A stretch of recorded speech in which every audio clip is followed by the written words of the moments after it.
Hello YouTube, XXcommendoXX here, giving you my very first YouTube video going through a gameplay where I actually ended up winning. I'm going to try and talk you through everything that I did during the game, what I did well, what I probably could have done better, and then going forward, just literally just to capture as many of these videos as I can, to give you a quick 5-minute view of some good gameplay. So jumping straight away, coming here, I hear a guy moving around. It gets a bit spammy, but luckily I know that he's got a default skin on, so he's just spamming out. I'm spamming out. It's a bit of a messy start to the game, but I heard him from below, and you don't see that in this clip, but it's literally just to get straight into it. And I'm like, okay, I've heard him. I'm going to try and push as quick as I can because he may not be expecting me. And I know that he's been running around the building for, as you can see, I tried to attack the top, but it's just literally from the get-go. So now I see another tree. I've seen some buildings, and I'm making a decision to push this guy because I've seen the trees go down. He's just cut some trees down. I see him, I poke out, I'm going to take some shots, whiff. I hit two 225s, so then the first 225s connect. I know that he's obviously going to be thinking, do I attack, do I build? He takes the decision to build it one by one. I use the cover of the hill to not take any AR damage. I farm up a little bit because I know I'm conscious that I don't have enough mats. He uses a sticky which actually flips with me. Okay, now I'm getting third person. Now this is a really stressful part of the game because I'm like, okay, what do I do? Do I attack the guy on the back or do I attack the guy in the front? So I take the decision to attack the guy on the back. I whiff the impulse grenade. There's an improvement point for me. I need to work on how to use impulse grenades, right? So then I take the decision to turn around and start attacking this guy. He's spamming me out with a SMG. I'm getting absolutely nailed down. Now I'm getting third partied. I wall against the second person. Start pushing the second guy, and I know that he's got the high ground. Now he turns into a spray off between the two of us. Now he whistles 3 shotgun shots. I quickly swap between my SMG and my SCAR, and I know that at this point it's kind of, I'm rushing to try and take the high ground back, quickly wall off and protect myself. See, I ramp off to the side there. I use the ramp set to make sure I don't take any damage. I wall off to the side, faint as if I'm going up, then go down. Poke out, take some good AR shots and take the kill. So that was a good example of 2v1 and how it went really well. Moving on to the next kill. So I start taking some shots. I see it's a default skin. I only connect with 20 odd there. I could have done better to actually focus my AR shots and make sure I connect and make more damage. I noticed that as I said, he's got a default skin, so I'm a bit more conscious of the fact that he may not be a stronger player as people that I've already faced. So I see he's just spamming me out with AR, build, block. I hear his footsteps running, so I'm like, okay, I'm going to go over the top of him with a P90, and I know I'm going to win those fights because I've got a P90 and it's absolutely devastating.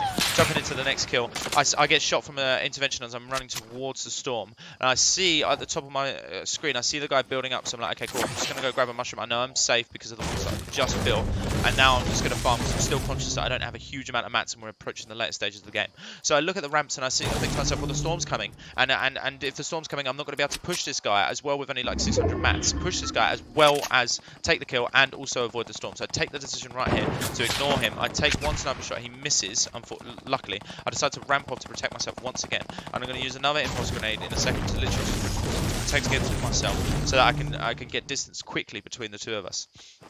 And this is really important here. This moment here, I make a decision. I'm hearing fighting in front of me, so I have the choice between running and potentially running into these people here. If you look to the right, you see a guy jump up, and I make the decision right here to turn back and go for the guy that was actually previously shooting at me with his sniper shots. So this was quite important because obviously I know the storm's coming, and if this goes into an extended fight, I know I'm going to die. So I've got to make this count.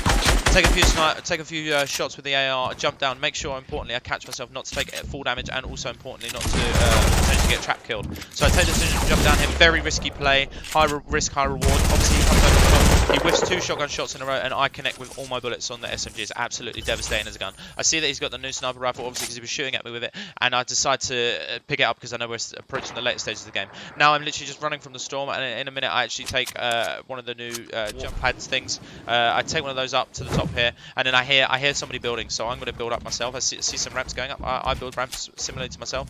A bit slow on the building here, could have been a bit quicker. I hear minigun damage, minigun being spammed, so I have to take some shots. Actually get knocked down by the minigun. I actually try to push him, but then obviously I realise how effective the minigun is, absolutely shredding me. I poke out for a second and take about 40-50 damage to the face. So then it's just literally a case of I'm going to go around the side and try and outplay this guy. I can see he's just spamming me, so maybe he's not that good of a player. He's literally down there, take some shots and take him down. But I'm stressed at this point because if you've played against gun, it is absolutely devastating. So now moving on to the final stages of the game, there's 3 players left against myself. I poke out and see one guy. I didn't take the shot because I didn't want to give away my position, because I'm not sure if anybody knows I'm actually up this high. I've got a really good position. I'm going to hold it for as long as possible. I see that the storm's coming and it's starting to close in. I'm going to hold this position until the storm starts to close in, because I know that if it's coming up on the top and I've got the high ground, I'm in pole position to actually take this game. So moving forward a couple of seconds, I actually see now that you see the storm's move position. I see 2 people fighting, so there's only one other person sitting somewhere else. I don't know where they are at this point. I see them fighting. I take some shots with the AR. I actually whiff the whole lot. And then I decide to launch pad down, simply because I know that they've just been fighting and maybe they're damaged. So now I land and I think to myself, well, maybe I should take the high ground here. I'm obviously conscious that there's still one person alive. I don't know where he is at the moment, but I'm still going to try and take this guy. I get annoyed with myself there for taking damage, because I thought I was walling off, but clearly I didn't wall off properly enough. I take about 40 damage, and then I hear sniper shots, so I'm going to wall off to the side, because I'm at the moment I'm getting 2v1'd. So I wall off again. I'm hoping at the moment that the second guy that was sniping me isn't pushing me right now, but thankfully he doesn't, as you'll see in a second. So now I see his toes slip out at the end. Take some shots. He actually pokes out to the right. What he should have done, from my perspective, he should have poked out. He should have gone to the left, hugged the tree, and then I wouldn't have been able to get any shots on him. But luckily, he pokes out to the right in a bit to try and get some shots. He does actually clip me, so I take some healing here. At the moment, I'm listening very closely for some building. I really don't want this guy to be rushing me whilst I'm trying to med up. I see that the storm's in my favour, so I'm going to have a little quick poke out using the third person. I see that the ramp's just been built, and I see he's there. I decide to pull out my sniper shot and take a shot at him. Missed a sniper shot, and to be quite honest with you, I shouldn't have taken that shot, because I had the high ground. Look where the storm is. It's closing in. He's taking storm damage right now. I'm conscious that I'm going to be taking storm damage. I'm going to hold to the very last second before I start moving out, because there's a chance that he'll be coming through the storm and he'll be building up, and I can just absolutely spam him. And that sounds my victory, where he's just taken storm damage.